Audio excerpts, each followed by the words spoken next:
Hello dear learners, welcome back to With Shiksha. Today's daily news capsule is brought to you by With Shiksha. So let us begin. आज के जो important topics है वो है first, government to rename Karimganj district as Shri Bhumi. This is the first initiative that has been taken by Assam government. So this is the first and important news we have to know.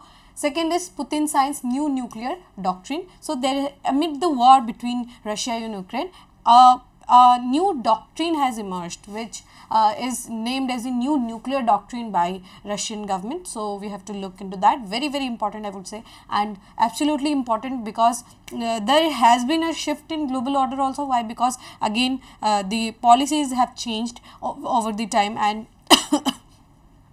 and constant attacks have been made from both the sides, whether it be Russia or Ukraine. So ये यहाँ पर बहुत बड़ा यहाँ पर एक चल रहा है कि now government of Russia has brought their new nuclear doctrine. So we have to look into that. Third is Daryl Barenbaum and Ali Abu Awad. ठीक है, Daniel Barenbaum and Ali Abu Awad. They are given the Indira Gandhi Peace Prize. Okay, they are awarded the prestigious Indira Gandhi Peace Prize. ठीक है, so this is the third news. And fourth is K. Sanjay Murthy to be the next CAG, Comptroller and Auditor General. He would be the next CAG. Shri Girish Murmuji has retired, so now he will be the CAG.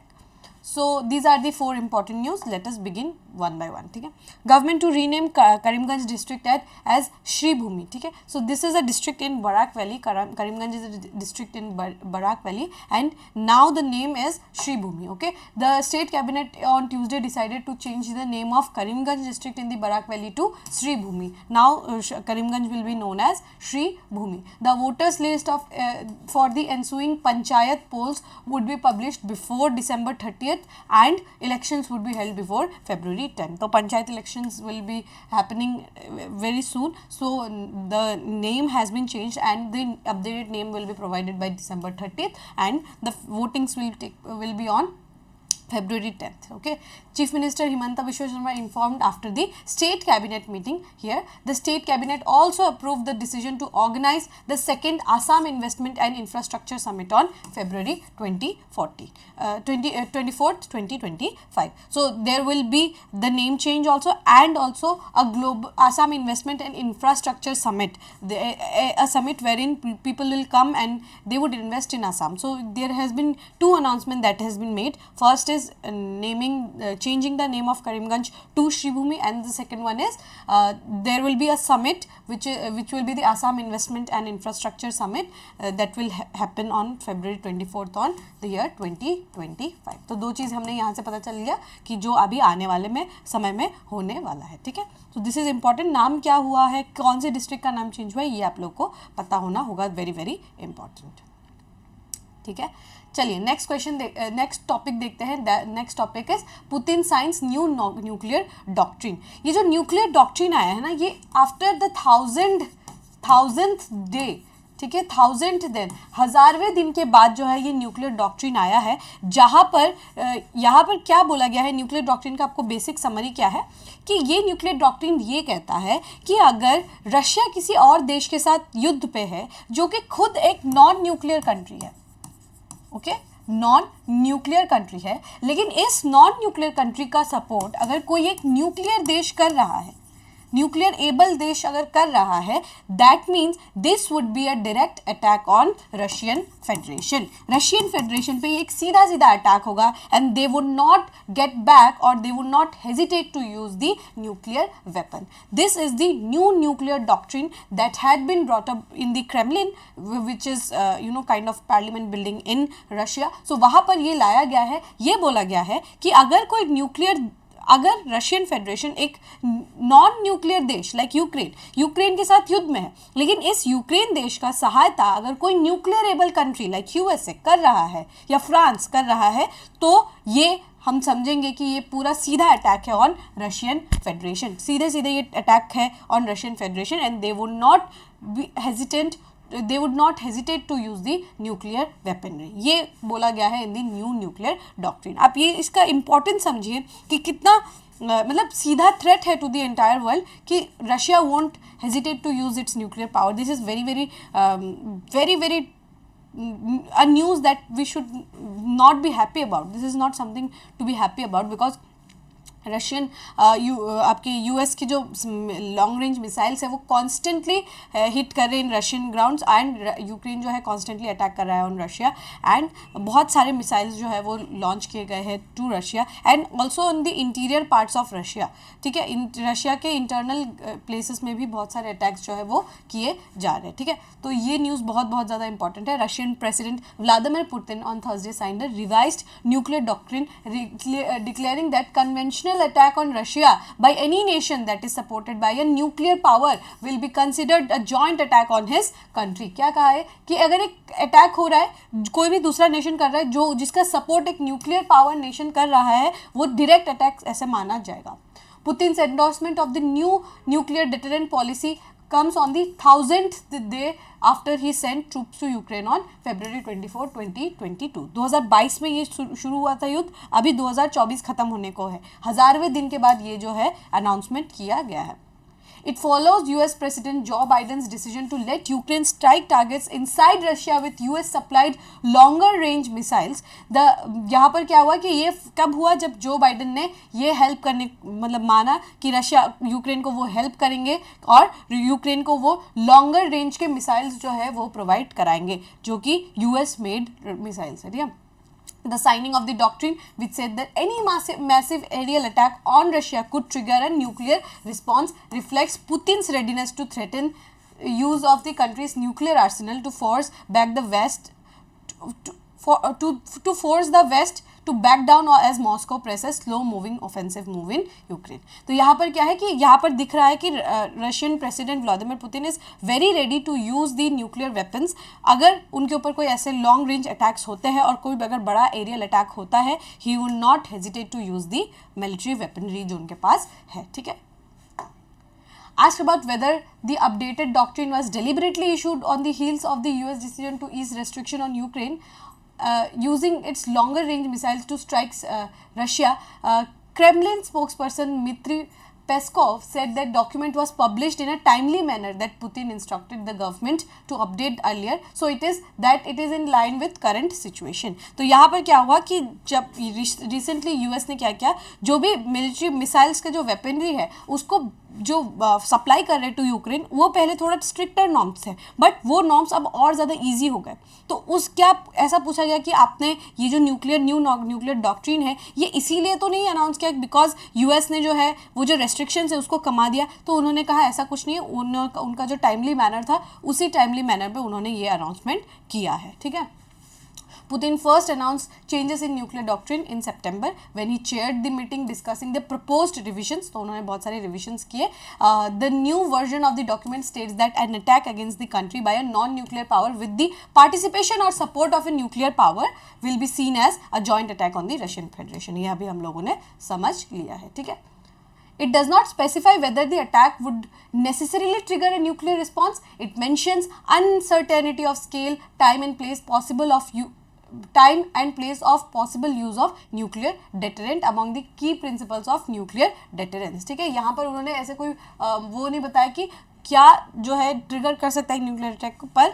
He was clear that he would use if necessary he can use those missiles जो कि nuclear weaponry है. ठीक है, तो ये एक problematic situation है because nuclear जो पावर है, ये न्यूक्लियर जो एनर्जी है या फिर न्यूक्लियर जो बॉम्ब है, ये क्या है, ये बॉम्ब जो है बहुत ज़्यादा डिस्ट्रक्टिव इन नेचर है एंड ये पूरे मतलब आप ऐसे कह सकते हैं यूरोप के बहुत बड़े हिस्से को खा सकता है. अगर एक बॉम्ब भी अगर हमने लॉन्च किया, अगर रशिया एक भी बॉम्ब लॉन्च करता है, यूक्रेन का पूरा पॉपुलेशन तो तबाह होएगा ही, पर उसके आसपास के बहुत सारे कंट्रीज़ को भी ये खा सकता है. तो दिस इज़ समथिंग जिसमें हमें डिस्कशन करना होगा. देयर कैन नॉट बी 1000 दिन, 1200 दिन, 1500 दिन जो है लड़ाई युद्ध चल रहा है और कुछ हम डिसीजन नहीं ले पा रहे हैं, जबकि सब लोग मीटिंग्स में भी ज्वाइन हो रहे, मीटिंग्स भी कर रहे, फिर भी यहाँ पर कोई अगर हम डिसीजन नहीं ले पा रहे, that means we are faltering somewhere. हम क्या कर सकते हैं to stop this kind of wars जो कि ग्लोबल लेवल पे एक तबाही मचाने का एकदम जरिया बन सकता है. How can we stop that?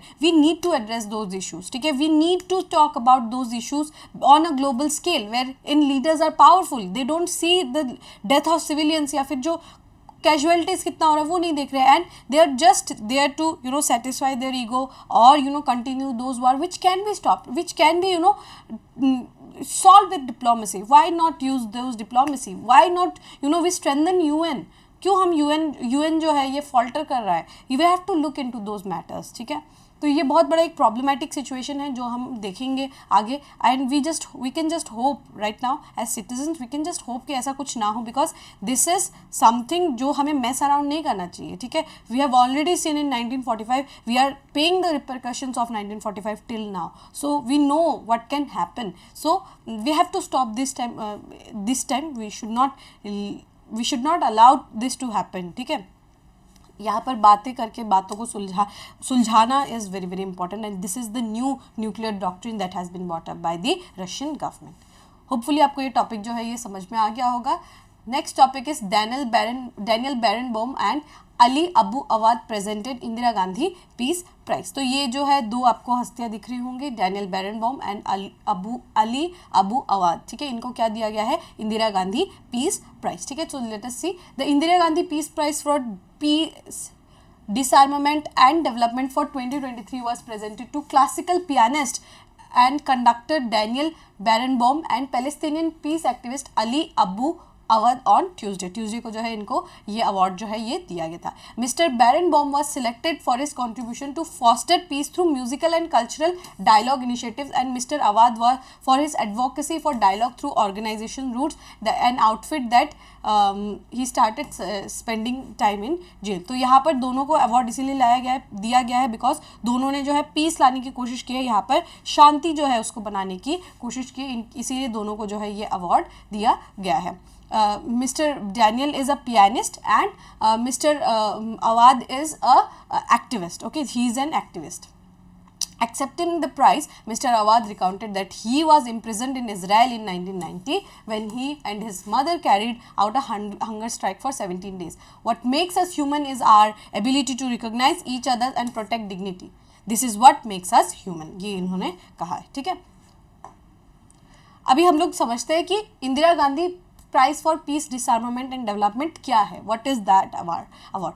ये क्या है? Indira Gandhi peace prize for peace disarmament and development award has been conferred to every year, हर साल जो है ये अवार्ड दिया जाता है since 1986 by Indira Gandhi memorial trust in honour of Indira Gandhi the former prime minister of India. यहाँ पर उनके ऑनर में अवार्ड दिया जाता है. कौन से क्षेत्र में दिया जाता है? पीस के लिए दिया जाता है, डिसआर्मामेंट के लिए दिया जाता है, एंड डेवलपमेंट के लिए भी अवार्ड जो है दिया जाता है. ठीक है, द अवार्ड रिकॉग्नाइजेज इंडिविजुअल और organisations for their exceptional contribution in international peace, disarmament and development, जो यहाँ पर सेम बातें लिखी गई है.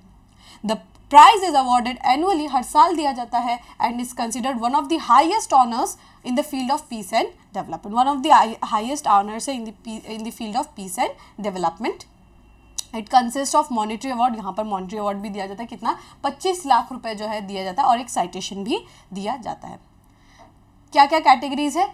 3 कैटेगरी से ऑब्वियसली, पीस में आपको मिल सकता है, डिसआर्मामेंट में मिल सकता है, एंड डेवलपमेंट में आपको मिल सकता है. यहाँ पर इन दिस केस दोनों को पीस के लिए दिया गया है. एक जो music instrument and cultural heritage को प्रमोट कर करके ही प्रमोट्स पीस. ठीक है, एंड दूसरे जो है वो एक्टिविस्ट है, पैलेस्टीनियन एक्टिविस्ट है. ठीक है, क्राइटेरिया ऑफ रिकॉग्निशन क्या क्या है? Recipients are chosen based on exceptional and sustained efforts to address critical global challenges. जितने भी बड़े बड़े ग्लोबल चैलेंजेस हैं regarding to peace, disarmament and development, इनका क्या है? ये इनका काम जो है it should demonstrate positive impact on the international community and contribute much to the betterment of human life. ठीक है, तो इनका काम जो है वो डेमोन्स्ट्रेट करना चाहिए कि हाँ, लोगों की यहाँ पर भलाई हो रही है. ठीक है, इनके कामों से लोगों की भलाई हो रही है. दीज 2 आर द क्राइटेरियाज, और आपको अवार्ड जो है वो दिया जाएगा. इंदिरा गांधी मेमोरियल ट्रस्ट से जो है ये पैसा जाता है. ठीक है, तो होपफुली आपको ये टॉपिक जो है समझ में आ गया होगा.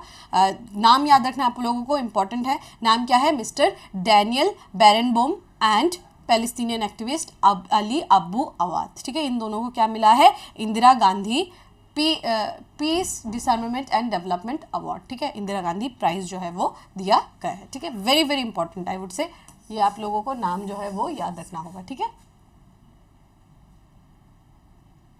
चलिए, last news for the day is K Sanjay Murthy appointed as new CAG. CAG कौन है? Controller and auditor general. This is an constitutional post, जो कि जैसे आपके इलेक्शन कमिश्नर होते हैं and we have supreme court के चीफ जस्टिस ऑफ इंडिया या सुप्रीम कोर्ट के जज, like this is also a constitutional post, ठीक है। So mister K Sanjay Murthy, he has been appointed as the new controller and auditor general. Murthy जो है, he was 1989 के IAS batch के he was officer, and उसके बाद क्या है, he is from Andhra Pradesh but he was currently serving as department secretary of the Department of Higher Education in Ministry of Education. He was a part of Ministry of Education. In his current role as secretary, he has been instrumental in overseeing policies related to higher education, ensuring effective implementation of government initiatives and working closely with educational institutions to foster development and in this sector. So he was working in the Ministry of Education as a secretary to the government of India. So now he has been promoted as the new comptroller and auditor general. 1989 के batch के ये IAS officer जो है वो रह चुके हैं। इनसे पहले थे श्री गिरीश मुर्मू जी, श्री गिरीश मुर्मू जी, एंड नाउ ये पूछा जा सकता है आप लोगों को सीधा, ठीक है, सीधा पूछा जा सकता है कि who is the new CAG who has been recently appointed. So the new controller and auditor general is mister K Sanjay मूर्ति या फिर श्री के संजय मूर्ति, ठीक है। ये आपको नाम याद रखना है। इनसे पहले कौन थे, इनके अभी रिसेंटली कौन है, ये दोनों आपको नाम याद रखना है। अब हम जानते हैं कि कैग एज अ बॉडी क्या है, ठीक है। कैग क्या है? एक इंडिपेंडेंट बॉडी है under the constitution of India. He is constitution of India के कॉन्स्टिट्यूशनल पोस्ट है बेसिकली। आर्टिकल 148 कहता है there should be a post of controller and auditor general.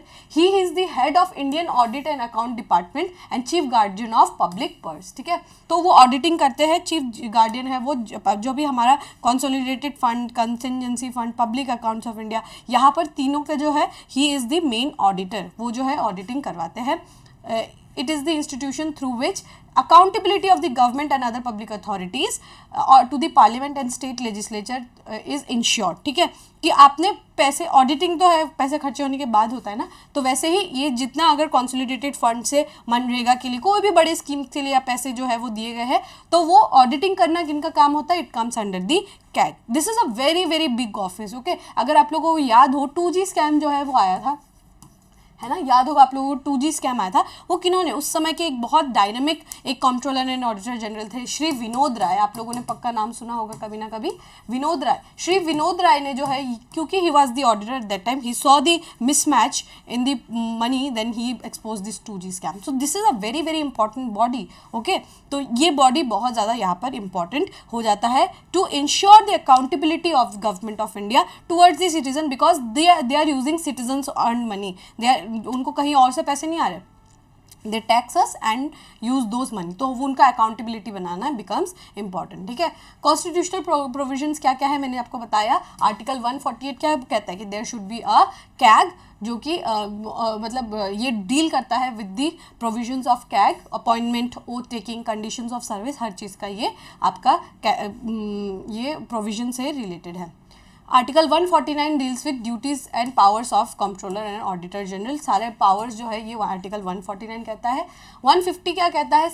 150 says that the accounts of union and state shall be kept in form that in such form as the president may on the advice of CAG prescribe. तो जो भी type से auditing होना है या फिर जो भी टाइप से अकाउंट्स को मेंटेन करना है, वो कैग जो है आपके प्रेसिडेंट साहब को बताते हैं, एंड प्रेसिडेंट साहब जो है वो उसको लेटर प्रिस्क्राइब करते हैं, ठीक है। ये कैग से वो मतलब कंसल्ट करके वो कैसे अकाउंट्स को मेंटेन करना है वो अलाउ यहाँ पर करते हैं, ठीक है।